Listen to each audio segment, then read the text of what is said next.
Hey, single roses, welcome or welcome back to I Buy My Own Roses podcast.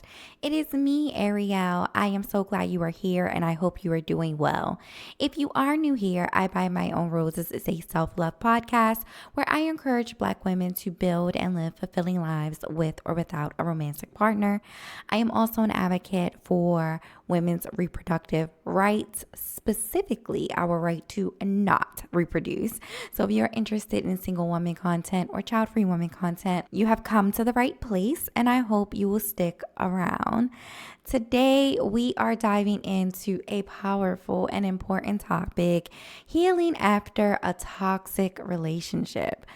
Our guest is an incredible woman who knows this journey all too well. In our conversation, she shares her personal experiences with navigating a challenging marriage, recognizing the red flags of narcissistic behavior, and ultimately finding the strength to reclaim her life. Through her work, she's helping others heal and establish the confidence to set firm boundaries and live authentically.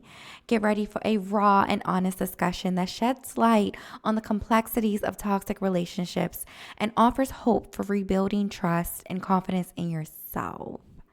I will leave all of her links in the description box below. I hope you enjoy. Hi, Turalloy. Welcome to I Buy My Own Roses podcast. Thank you for joining me today. Thank you for having me. Can you share a little bit about your background, what you do for a living, how you got into it? Yes, I am currently an assistant principal, a life coach, and I'm an author of a book, You're Not Crazy, These People Ain't Shit. I have been an educator since I came out of college. From then, I went straight into being an assistant principal and always wanted to write this book. Since I started writing this book, it kind of led me on a healing journey that brought me to life coaching. What is it that you love about education? I love communication and connecting with kids. There are a lot of my babies that don't have someone to support their emotional growth as much as their academic growth.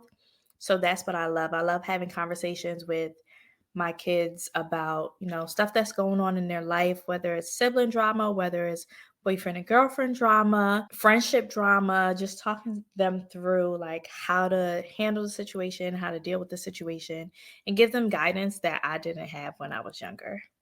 I can definitely speak to how personable you are. For the audience, Turloy and I taught together our first, Yeah. like first and second year of teaching. Oh my gosh, it was a wild ride, Oh yeah. Oh yeah. but we got through it. And it was just definitely nice having you for that piece of my journey. But you're a really good educator. Thank you. I appreciate you. You are too. Let's talk about your book. When did it come out? 2022. It was 2020. 22, 22. 26, 26. Okay. Yeah. And the title of the book is very striking. It's very out there. You're not crazy. These Yeah. people ain't shit. What does that mean? So, actually, years prior to me writing this book, I was going to write a book called These Men Ain't Shit. And my he was my boyfriend at the time. My ex-husband was like, that's not fair because then if you write that book, then people are going to think that I'm not shit. And I was just like, well, there are qualities about you that ain't shit that I don't like, that I don't appreciate. Doesn't make you a horrible person, but there are some qualities that you have that are trash. So I was originally going to write the book about that. And then as God pushed me through my divorce and everything that was happening, I made the decision to say these people, because I recognized there were some female friendships that I had that also had some of these same characteristics. And I needed to identify and talk through them too with other people. So you said that the divorce is kind of like what served as the catalyst for you actually deciding to finally get it on paper. Do you want to walk us through what that process was like and your journey and how you decided to come to the point of like, this is the time I have to share this? Everything is based on like God's positioning, where God tells me to go in my life. So God gave me the idea. He talked me through like, okay, I want you to help women who are going through this situation. When I got married, and I heard people say this before, but I didn't, you don't experience it until you experience it. But the person I married was more extreme than the person that I received. So a lot of the things that ended up happening, there were like little touches of it before, but it went to the extreme once we got married.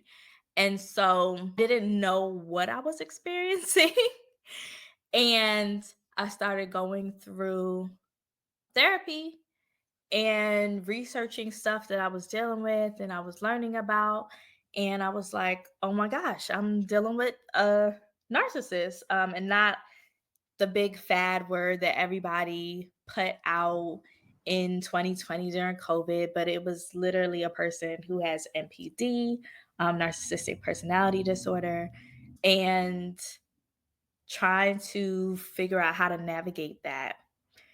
And as I was going through my divorce and my therapy, I met so many other Black women who are in the same situation. And I was like, if there's a way for me to educate people about this and for me to help guide them through their healing journey, then that's what I want to do. So, if you're comfortable with sharing, we can go back to when you got engaged. Come to your Yes. engagement party when we were when we were teaching together.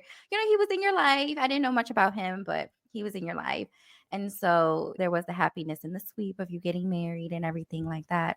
So can you kind of take us through what that transition was like and when you kind of realized that you were in a different situation than you thought you were going into? Yes, I recognize now after the fact. Well, not no, I recognized it during. So before we were going to get engaged, literally the day we were going to get engaged, I had really been contemplating leaving him.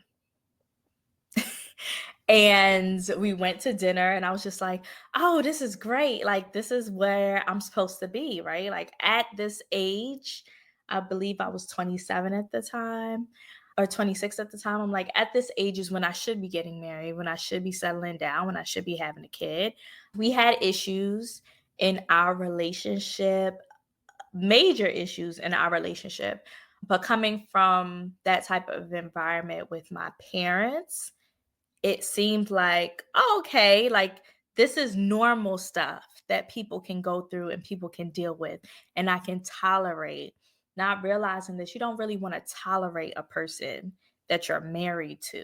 After we got married, things kind of got heightened, but it didn't really slap me in the face until he said to me that he never physically touched me, but he said to me that I was his punching bag, and that when he was upset or his day wasn't going well, that he should be able to take it out on me and I should be able to take it. And I'm sitting here and I'm like, who the hell is he talking to? Right? In my mind, that's where I was. But we weren't in a space of we boyfriend and girlfriend and I'm gonna leave you. We're now married and we're newly married. So that how do I navigate the fact that he done lost his goddamn mind at the same time that I navigate being a new wife and trying to work through, because that's what they tell you. They tell you to work through and talk through these things. Is not really something that you could work through or talk through, but someone's uh, thought process is that's the way that their partner should be treated. So in the book, you explore relationships with narcissistic friends and partners. Just by your definition, what do you consider a narcissist to be? A narcissist is a very insecure person who is seeking love and affection and attention. And the way that they do it is by breaking down other people so that those people need or require them or become so insecure themselves that they like cling to them. So they become like a codependent partner. And what are some of the traits or just red flags and actions people can kind of look for in their relationship? Yeah, so the two largest ones that people talk about all the time that you should identify is love bombing and gaslighting. Of course, narcissists are also manipulators, they're cheaters, they're liars. They'll be either emotionally abusive or both emotionally and physically abusive. And they like to incorporate triangulation into relationships as well. So, love bombing is when they're doing all of these wonderful things. It's kind of like a fairy tale in this type of relationship. Doesn't mean that all people who do wonderful things for you are love bombers, but it is something to kind of like heighten your awareness if you realize that someone is doing a lot for you and you just met them, or they're claiming to love you and you just met them and you're like, wait a minute, like, let's backtrack here. Why are we in this space and you don't even actually know me? Gaslighters, there is a spectrum, I like to say, and it can range from something as simple as like, oh, you told me this, but they didn't actually tell you this, to them actually doing something and pretending like that didn't happen and you're just seeing things. And then the triangulation piece is when they incorporate someone else. So they may tell someone else negative things about you so that person has a negative view or outlook on you. And then they tell you negative things about that person. So you have a negative outlook about that person. And then you're in conflict with each other, but they're still maintaining the relationship with both of you to continue that conflict. So it's as if you're fighting over that person. I have a family member who often does that. It's so interesting. It was only through me and the other person coming together and, just kind of having like a random conversation. I'm like, oh snap. Like she's created a little war here. I had no Mhm. idea. And then you realize like, oh, that person has been orchestrating everything. In this particular case, I just found it helpful to maintain communication with the other person. And then while also holding space and grace for the person who's doing it and just understanding, kind of like what you said, that they are seeking some form of love and validation themselves. And so they're creating Mhm. this situation for that purpose, which is kind of unfortunate because it's just not like the healthiest way to be in a Mhm. relationship with others. How can someone rebuild trust and confidence after leaving a toxic relationship? So since you were divorced, I'm sure that was extremely hard and difficult. How do you come back into yourself after that and just recover? Yeah, I think the first thing that you need to do is build your confidence in yourself and your trust in yourself, because when you go through that type of relationship, you just feel like you can't trust yourself. Like your discernment is off. There is something going on. Like, how did you not see the signs? How did you not know? Especially not to this extreme. I was like, whoa, like my judgment call is very off. The first thing you need to recognize is that narcissists are really good at what they do. They are masterminds of this type of manipulation. So it has nothing to do with you.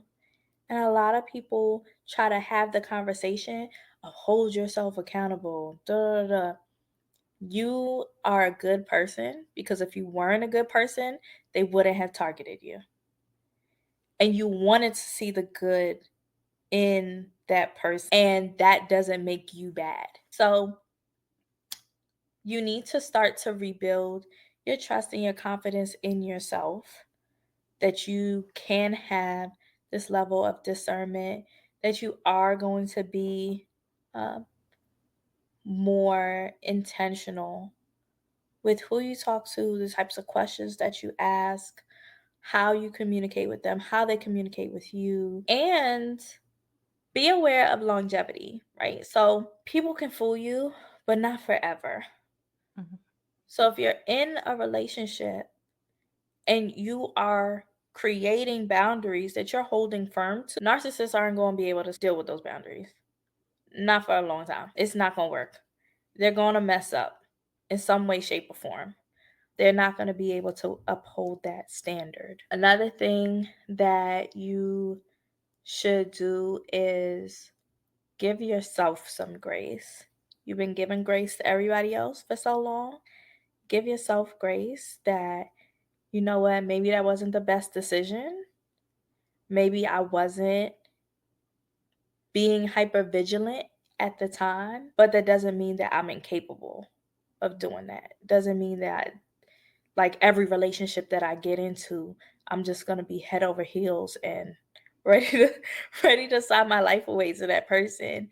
That's not true. Like give yourself some grace that you do have the capability to make sound decisions, even if that wasn't one of them.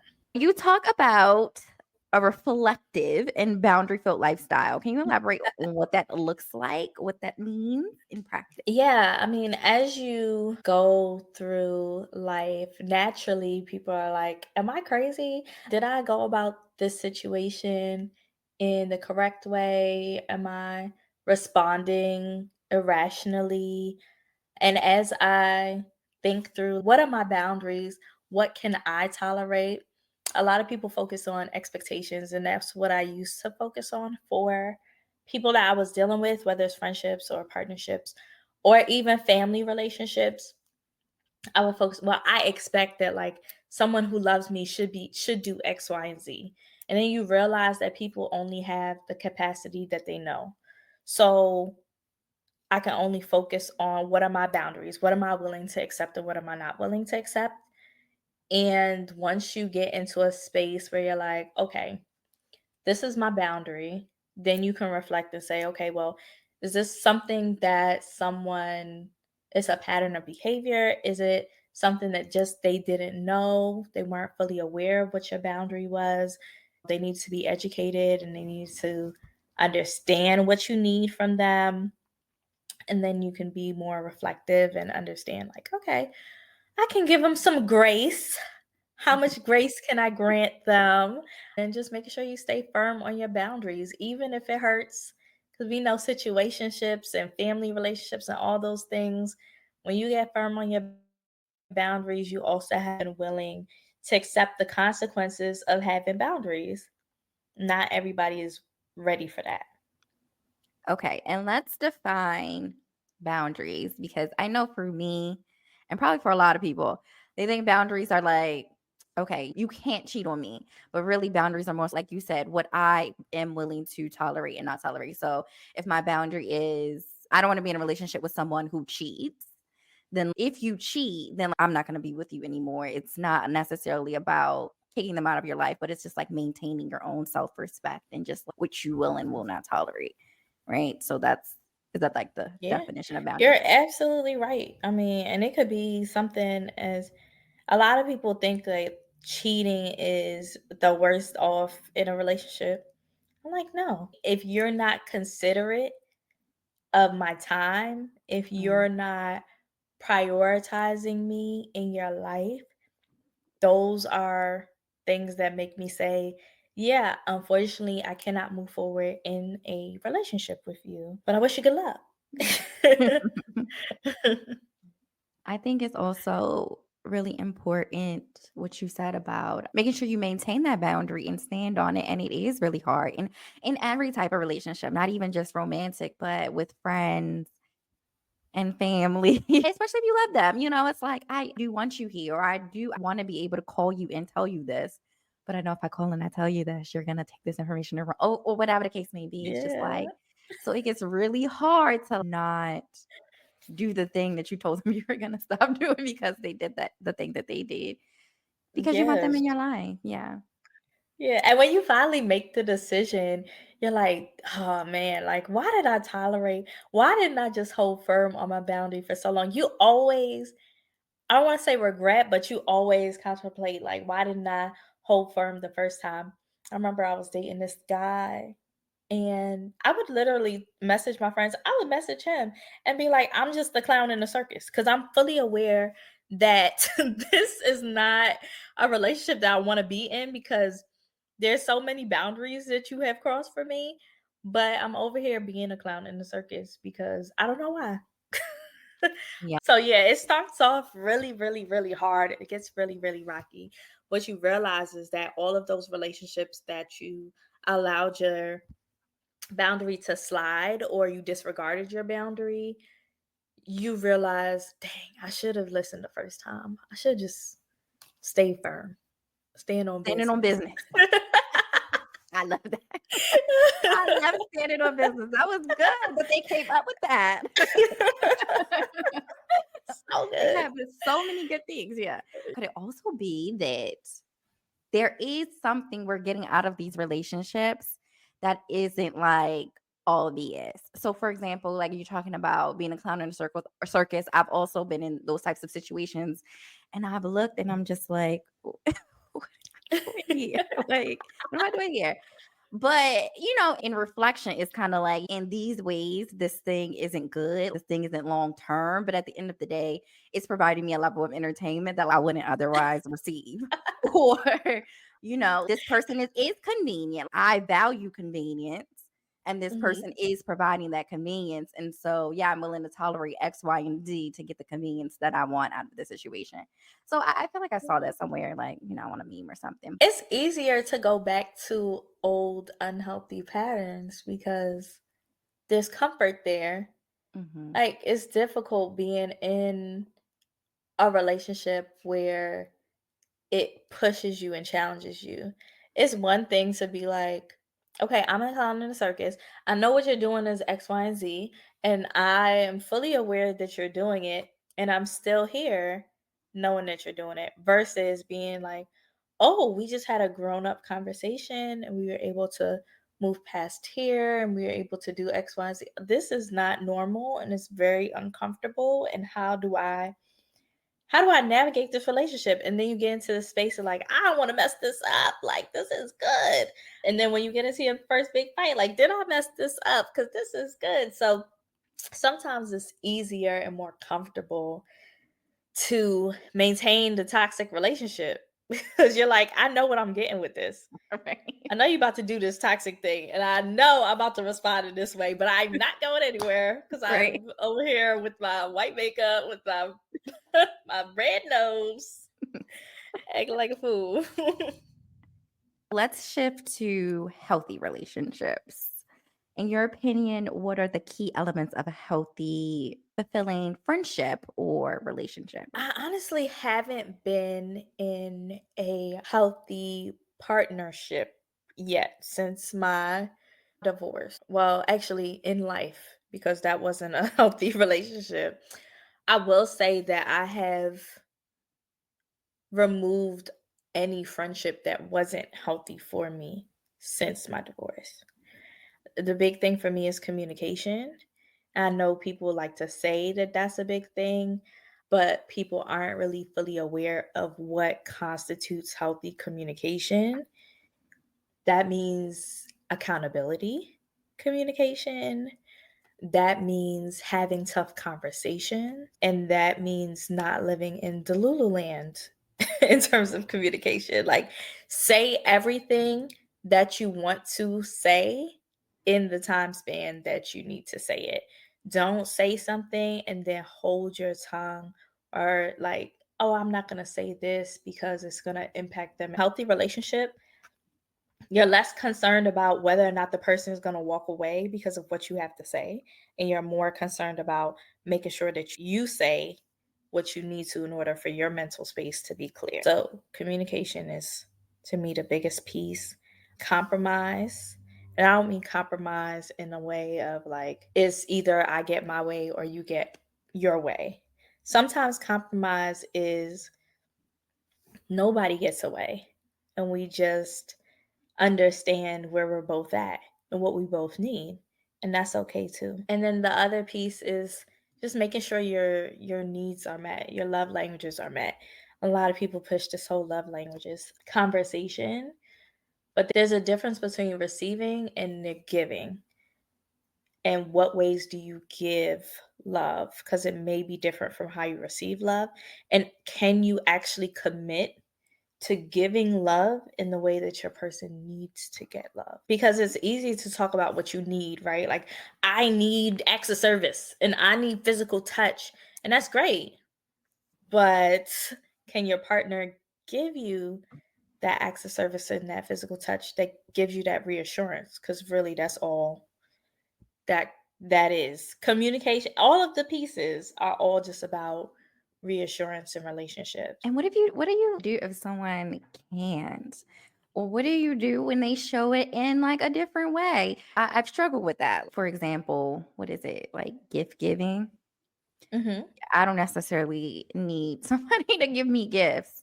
But I was in a relationship where the man, he constantly showed his love in this way and had difficulty showing it in the ways I could receive it, like more of like an act of service.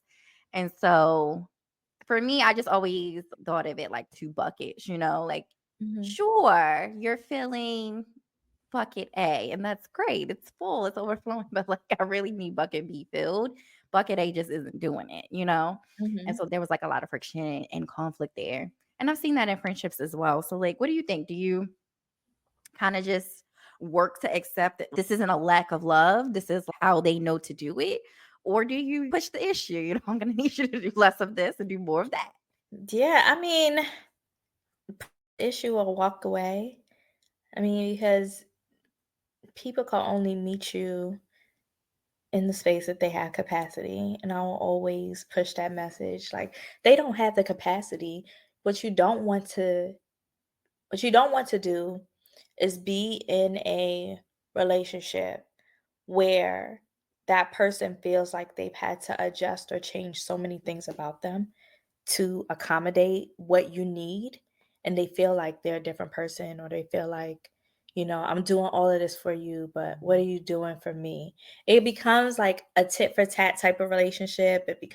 It's not really solely based on love. It can't be based on love. It's based on being able to appease or fear of you leaving or fear of you rejecting me. And that's why I'm going to your love language is acts of service. So now I'm gonna do stuff that I don't even enjoy doing, or I don't want to do, or I don't want to show you how I love you through this way. Now I'm doing it because I'm worried that you're gonna walk away from me or you're gonna leave. And Yeah. sometimes that's just what needs to happen. I was dating someone, we had to have a really tough conversation. And initially, when we started dating, it was about like, do you have a timeline for things? And the person was just like, no, I don't have a timeline. And as we were dating, they changed their mind, right? They were like, oh, yeah, now I do have a timeline from when I want to be married, when I want to have kids, blah, blah, blah. And the tough conversation was, listen, this is where I'm at. You have to make the decision. If you wait, because I don't have a timeline, if you wait, will you regret making that decision, or will you hold animosity towards me because I couldn't meet your boundary? Like, this is what you want in life. I'm Mhm. not gonna be able to meet it. I'm telling you right now. Yeah. It's the same thing with love languages. Like, I give love in a very specific way. I don't know how to. Not that I don't have the capacity to like do it, but do I want to? I don't. Mhm. Yeah. So I'd just rather walk away from the whole situation. What advice do you have for someone who might be struggling to maintain boundaries in their relationship? The first piece of advice that I would say is to be by yourself. 90% of the time, I'll probably even go 95. Let's go a little higher. Um, is that if you struggling with a boundary in your partnership, it's because you struggle with boundaries in your friendships. It's because you struggle with boundaries with family. It's all a trickle down effect. It's not like I act this way with one person, I act this way with another person this way, right? When you are in a space where you are codependent or you have an anxious attachment, which is usually people who struggle with boundaries or avoidant attachment people, you have to take a step back to relearn yourself. Who are you when you're not with other people? What do you need to flourish and to grow and to be happy all by yourself? And I know everybody pushes self love, but it's a thing. Like, what do you need in order for you to be content with things around you and with people around you, being in your space? So that's the best piece of advice I could give is to be by yourself and relearn yourself. Whether that means that you're going to go through therapy to relearn yourself, whether that means that you're going to do some self-help books or really just start to analyze on your own some of your own relationships and relationships with your parents, which I think are a big deal that exposes a lot about ourselves. That's what people need to do. I think it also just builds the self-awareness piece that you were talking about earlier, like when you were talking about being so sure that you don't have a timeline and just being sure of yourself and what you want.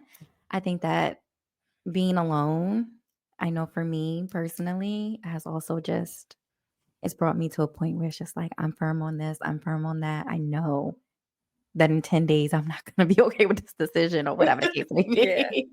So, yeah, I definitely agree with your advice of people should just take some time. You'll learn a lot about yourself. But people are scared. People are scared to be alone sometimes. They're scared to sit with themselves. What are your thoughts on Yeah. that? I mean, that makes sense because if you weren't fearful, then you wouldn't be a codependent partner. Right. um, um, but I mean, growth doesn't happen through comfort, right? And I think a lot of people so focused and so worried about what if they didn't have that they don't imagine all of the things that can happen when they don't. When I was in that space of being in that codependent relationship in marriage, I was in a space of limiting myself. And now I am in a space of making the most money I've made in my entire career span since being out of college. I am able to accomplish some things like writing my book and like doing things that I wouldn't have dreamed possible. I lived my best life. I was just at Carnival in Antigua. I'll go to the Bushy Banton concert in DC. Like I go and I have fun and I explore and I live life. And that's not something that I would have done if I stayed so focused on someone else's dreams, someone else's aspirations, someone else's happiness. I was so focused on like, how do I become the perfect person to this other person? How do I make sure that I make their life easier? How do I make sure that I do all the things that they want to do? And not really, what do I want to do? How do I want to live life?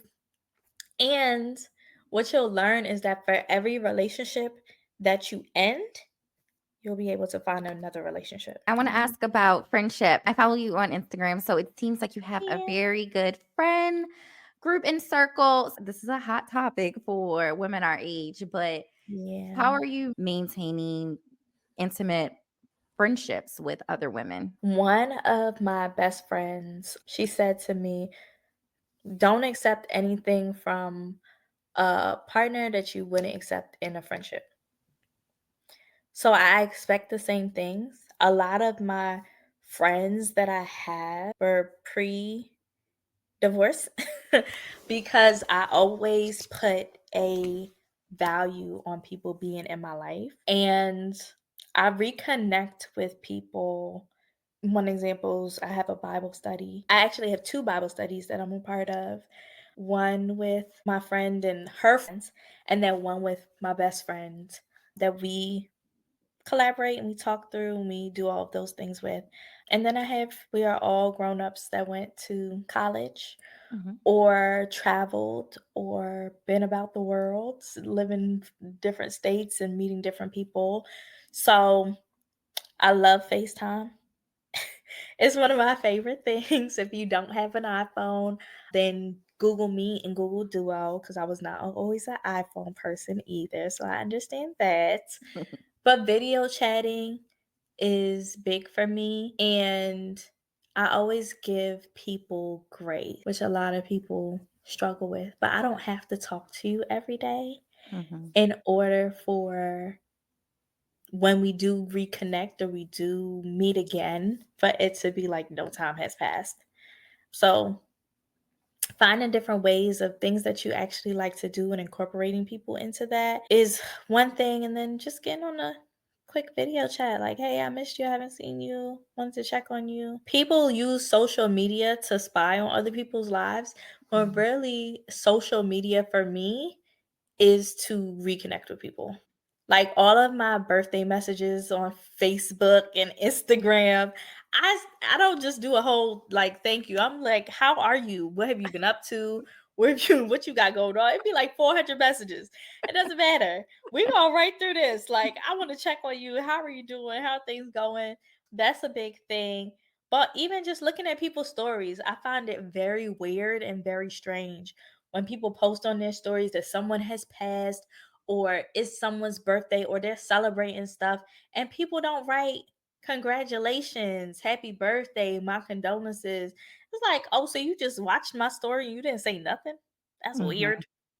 So I actually use social media to be social Yeah. and to keep in touch with people and what they have going on. All right, let's transition into life coaching. Personally, I don't know a lot about life coaching. It feels similar to therapy. What is life coaching and how is it different from therapy? Yeah, so life coaching is when you're focusing on your goals. What do you want to accomplish? Where do you want to be? How are you going to get there? Because oftentimes we procrastinate on our own dream. Oftentimes we put forth our 9 to 5 rather than our own aspirations and goals. And maybe our 9 to 5 is our aspiration and goals, but we're so stuck in the role that we're given that we're not really pushing past to different things that we could do even in that same career. So I think of therapy and life coaching. Think about an ocean and like a mountain. And therapy is like you're in the ocean. You got to get into the depths of all the things. What made you the way you are? What are your childhood traumas, right? How are your childhood traumas showing up in your life? And then you get to the land and you start to climb the mountain. And I think of life coaching as you're starting on land and you're starting to climb the mountain. Where do you want to go? So now you know, okay, from my childhood trauma, I have issues with confidence. But because of my issues with confidence, I am struggling to speak up against my boss or my supervisor and things that impact me on a job. Maybe they're giving me roles that I don't want, or they're not paying me enough, and I need to have a conversation with them about my salary. Okay, so now I'm going to work with you on building your confidence. How can we work through making sure that you are empowered to have that conversation and you have the tools necessary to have that conversation? Life coaching can be anything from goals for your social emotional to like, I want to lose 10 pounds Mm. and I want support. And how do I do that? It could be, okay, I want to make partner at my law firm in 2 years. Let's set the goal and I'm going to hold you accountable to all the different steps that need to happen in order for you to accomplish goal. Another thing that people don't recognize is the difference between therapy and life coaching. In therapy, they can actually give you advice. As a life coach, I'm never going to tell you what to do. Because if I tell you what to do, it's less likely to happen. I focus on where do you want to go? How are we going to get there? I'm going to give you homework based on what you said you wanted to accomplish. I'm not making up my own stuff for you. So that's the difference. If you decide that you want to get a life coach, are they certified and where did they get their certification from? Because that is going to impact how they communicate with you. So I got my certification through Jay Shetty's life coaching certification school. And if you are unfamiliar with Jay Shetty, he used to be a Buddhist Okay. and he changed from being full-time Buddhist to helping and supporting and counseling other people. So he's counseled like Will Smith and Jada Pinkett Smith, and he's done a lot of celebrities. He's super dope. He focuses a lot on growth mindset and how to support people instead of telling people what to do. So that's part of what I do. I focus on your mindset. I do a lot of what I like to call heart work. And then I'm mostly there to support you and hold you accountable as opposed to tell you, this is why you're not where you're at. This is where you need to be. This is how you're going to get there. No, that's not my job. On average, is it like weekly type of sessions or people could do it bi-weekly? And like typically how long do they see a life coach? Yeah, I mean, it depends on how many goals you have. So what I do is I go through all these different aspects of life. And then based on the goal that determines how many sessions we need to make this. On average, a goal could take about 6 sessions, I would say. And it also depends on the type of person you are. If you know that you're a procrastinator, you're not going to do the homework, I need to give you a little bit of grace, or I need to be like, get your life together, then that also can impact some things, right? Your mental, emotional readiness impacts it too, right? Because if you don't do my homework, then I'm going to ask you questions like, what prevented you from doing it? And then why did that prevent you from doing this? Is this something that stems from your childhood that's now reaching up into adulthood and now we need to attack how you deal with this as an adult? Like, is that what we're doing right now? Okay, so if that's what we're doing right now, we need to come up with a game plan to get you there before we can even get to this next step on this actual goal. So then it could take a longer time frame. Just depends. Okay. When I was transitioning out of teaching, I went to therapy Mm-hmm. and it did help me to transition out because she would give me homework. It was helpful. But I'm that type of person where you give me something, now I want to complete this. And, what's the next step? Okay, how do we get there? I'm very solution oriented. I'm looking at an end. Mm-hmm. And so I didn't stay in therapy. I'm just in it for whatever it is I need to get in this moment. And then maybe I'll come back later for a different thing. So it sounds like maybe I probably should have tried. Maybe I should have tried life coaching in that time, especially like thinking about a career transition. I saw a career coach. I didn't really like it that much, but it sounds like it would be good for somebody who is more so like me, right? Who is goal oriented or solution oriented. They have an outcome and they just want to know how to get there or need some support getting to that goal. So it's really nice to hear that there is a spectrum of things that people can come to you for. We'll tell you that you can get dismissed from your therapist from reaching whatever goal you need to accomplish. So that's Mhm. also possible. I usually do offer free consultation because I do want to let people know if I think that they should go to therapy versus getting a life coach. I'm not going to sit here and just take your money and waste your time because sessions can be up to an hour long. So it's not like a limited type of time frame. Like, oh, yeah, we just talked for 15 minutes. No, no, no, no, no. We got a lot to discuss. So if I see like during the consultation, like you have some work to do before you even start focusing on a goal that you have, then I'll recommend therapy prior to. If people want to sign up for a free consultation with you, where can they go? They can go to my website, turalloyjackson.com, and then there is a button to click. It says free consultation. You can sign up. My Mhm. Instagram is turalloy.jackson. And yeah, my website is turalloyjackson.com. Are there any final thoughts you'd like to leave the audience with about relationships, boundaries, life coaching, anything? Yeah, I mean, this isn't easy work. This is hard. It's hard work. There are going to be times where you're crying to your lonesome, like, what is going on with me?